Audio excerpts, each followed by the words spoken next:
કે જીવનમાં ડગલે ને પગલે આપણી કોઈ જગ્યાએ રક્ષા થતી હોય તો સમજવું આપણો ઠાકોરજી આપણી રક્ષા કરી રહ્યો છે, ભગવાન આપણી રક્ષા કરી રહ્યો છે. પણ આપણને એમ છે કે તો મેં મારી બુદ્ધિથી બચી ગયો. આપણે આપણી બુદ્ધિથી ક્યાંય બચી એમ છીએ જ નહીં. આપણે તો આપણી બુદ્ધિથી હલવાઈ જાય છે. તમારી બુદ્ધિ તમને ફસાવી દે છે, પણ જે દિવસે ઠાકોરજીની મરજી થઈ ત્યારે તમે છૂટી શકશો, ત્યારે તમે બચી જશો.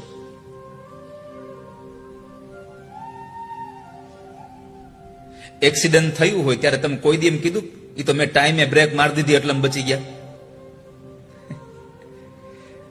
એ તો કેવલ મારા પ્રભુએ કૃપા કરીને અમે બચી ગયા.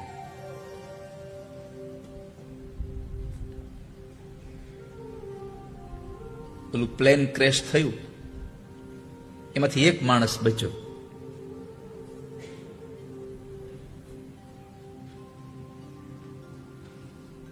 એવું કહે કોઈ દિવસ કે બારીએ બેઠો તો મેં ધક્કો માર્યો ને હું નીકળી ગયો બહાર?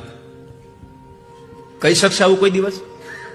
એને પૂછશો ત્યારે એક જ વસ્તુ કહે, મને ખબર નથી હું કેમ બચી ગયો. ત્યારે સમજવું એ ઠાકોરજીએ બચાવ્યો છે. આ સંસારમાં તમારી તાકાત નથી તમે બચી શકો. એ ધારે તો બધું જ પૂરું કરી દે. પણ મને એવું લાગે છે કે પ્લેનમાં બધા જ વયા ગયા અને એક માણસ બચ્યો. ઠાકોરજી આપણને કહેવા ઈચ્છે છે કે હું ધારું તો એકને બચાવી શકું, કોઈને રહેવા પણ ન દો.